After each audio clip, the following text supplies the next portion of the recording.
සංස්කෘතිය. සංස්කෘතිය කියන්නේ රාජ් රටක අභිමානය.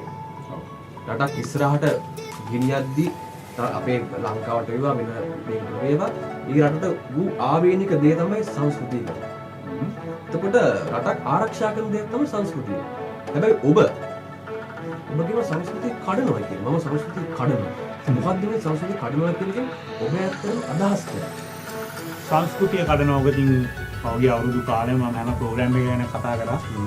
මම ඒකට උත්තර දෙන්න හැබැයි මම හිතනවා මේ ප්‍රෝග්‍රෑම් එකේ ඔයා මගෙන් අහයි කියලා අනිත් ප්‍රෝග්‍රෑම් වල අහන්නේ නැති ප්‍රශ්න. ඔව්. ගොඩක් වෙලාවට මම ඇත්තට මේක හින්දා දැන් ඔව් මම උත්තර දෙන්න කියලා. මම උත්තර දෙන්න. ප්‍රශ්නයක් තමයි අපි ටීවී වලට ගිහලා මේ මියුසික් වීඩියෝස් පෙන්නුවාම මල්ලි මේ මියුසික් වීඩියෝස් වල මේ කෙල්ලෝ මේ පොඩක් රඳන් ඉන්නවා. ඒක මේ ෆැෂන් එක ගැන කියයි. එක්කෝ මෙහෙම කියයි එක්කෝ මේ මට මතකයි මම මේ රන් මියුසික් වීඩියෝ එක. මම මේක නමම කෙලින්ම කියන්නම්. රූපවාහිනී ජාතික රූපවාහිනියට මම රන් මියුසික් වීඩියෝ එක දුන්නම මට ලියලා දුන්න බෝඩ් එකෙන් රූපවාහිනියට සුදුසු නෑ මේක. මොකක්ද ඒකට හේතුව ගෑනු ළමයි නටනවා කියලා. එතකොට ඒ මියුසික් වීඩියෝ එක මම ඒතර කාලේ කිව්ුණා පොඩි කාලේදී. හරි අමාරුනේ. ඊට පස්සේ දැන් ඔයා හිතන දැන් එකක් ගිහිල්ලා දුන්නොත් එහෙම මොන වගේ තත්ත්වයක් වෙන්නේ? දැන් මම ඇත්තටම දෙන්නේ නැහැ channel වලට. දැන් ඇත්තටම දෙන්නේ නැහැ. ඒකින් ඊට පස්සේ මට දැන් මේ මියුසික් වීඩියෝ එක සහ J Town story එක ඒ දවස්වල මම පටන් ගත්ත කාලේ ඉඳලා ඇත්ත කතා කරපු කෙනෙක් මියුසික් වීඩියෝ එක. අන්තිමට මට ඒ දවස්වල සිරස මාධ්‍ය තමයි ඇත්තටම මේ ඔය මියුසික් වීඩියෝස් මේ දවස්වල ප්ලේ කරලා ඊට පස්සේ තමයි අපිට ඔතනින් එළියට එන්න හම්බුනේ.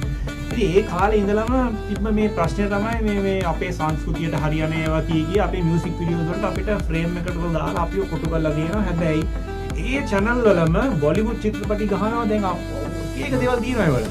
දැන් මේ අපේ මියුසික් වීඩියෝස් වල ඇත්තටම ලොකු දේවල් නැහැ. සෝල්සිප ගැනීමේ දර්ශනයක් දැම්මා කියලා මම ඇමරිකාවට ගිහිල්ලා කිව්වා ලංකාවේ ප්‍රෙස් කොන්ෆරන්ස් තිබ්බ සමහර මිනිස්සු ඉරාජ්‍ය බෑන් කරන්න ඕනේ කියලා. මම ඒක ගිහිල්ලා මගේ ලොස් ඇන්ජලිස් වැඩ කරන යාළුවන්ට කිව්වොත් උන් hina වෙනවා. ප්‍රියංග ඇත්තටම මේ ඔබ අපි සින්දුව නම කිව්වොත් සිල්බිඳගත්ත එකකින් තමයි ප්‍රියංග මේ රටේ මියුසික් ඉන්ඩස්ට්‍රි වීඩියෝ කලාව පොඩ්ඩක් වෙනස් කරා. පොඩ්ඩක් රාගික සරාගික පැත්තකට වීඩියෝ කලාව අරන් ගියා. තොල් සිප ගැනීම දර්ශනයක් ඔබ අඩංගු කරා සිල්බිඳගත්ත ගීතය. මේක ඔබ ෆෝන් කරලා කියලා තියෙන ඉන්ටර්වියුස් වල මේක සාමාන්‍ය දෙයක් කියලා. හැබැයි එතනින් ඒ ගත්ත ටර්නින් පොයින්ට් එක සෑහෙන දුරට අද වෙද්දි වදයක් වෙලා තියෙනවා. ඔව් වදයක් නෙමෙයි මම නම් දකින්න එක නෝමලයිස් වෙලා. නෝමලයිස් වුණා. ඔව් නෝමලයිස් වෙලා ගන්න ඒත් එක්කම මේක සාමාන්‍ය දෙයක් වෙලා දැන් ඉතින් ඔබ අලුතින් කෙනෙක් තොල්සිප ගැනීම වීඩියෝ එකක් දැම්ම කියලා ඒක මං හිතන්නේ නැහැ ලුකට බලයි කියලා.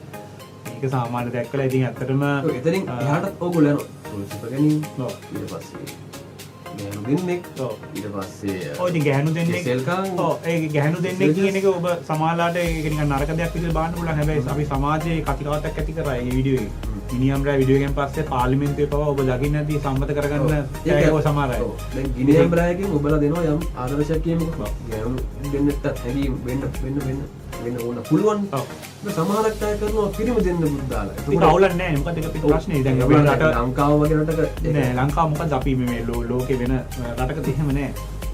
දැන් ලෝකේ පිළි අරගෙන තියෙනවා අනිත් රටවල් රටවල් ඒක සම්මත කරලා තියෙනවා. පිරිමි දෙන්නගේ එකේ ඉලා ඉංග්‍රීසි එක පොඩ්ඩක් පිළිකුලෙන් බලුවා. මොකද ඔබත් ඕන කියලා නෑ නේද ඔබට හෝමෝෆෝබ් එකක් තියෙනවා. ඔබ ඒක නම් අවුල් ඒක.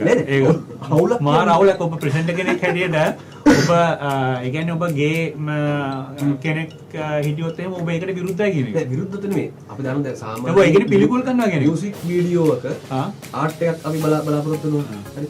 ඔබලා ඒකෙන් කරන්න කිව්වියක් ලස්සනට කියමුකෝ. ගෑනු දෙන්නේ තිබිනවා. හරි. ඒක සාමාන්‍ය දැන් ඒකට පොඩි ලස්සනකුත් තිබ්බනේ. ඔයාලට කෙල්ලෝ දෙනෙක් කිස් කරාම අවුලක් නැහැ. කොල්ලෝ දෙනෙක් කිස් කරාම අවුල් එහෙමද?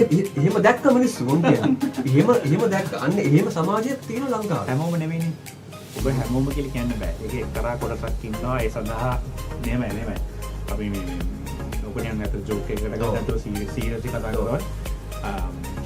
ලංකාවේ සහ ලෝකේ ඕක ඇත්තටම පොඩි කාලේදී අත්තම කියනවා නම් මටත් නිකන් පොඩි කාලේ අපිත් අපේ යාළුවෝ ඇතුළු කරනකොට අපිට නිකන් ඕක විහිළුවක් ගොඩක් හිටියා. විහිළුවක් වගේ වුණා. හැබැයි නිකන් පොඩි ජෝක් එකක් වෙලා මොකද මේ සමාජයේ තියෙන එක. හැබැයි අපි වෙන රටවලට ගිහිල්ලා ඔක දැක්කන් පස්සේ හිතුණා මේ මිනිස්සුන්ට මේ ලෙඩක් නෙමෙයි.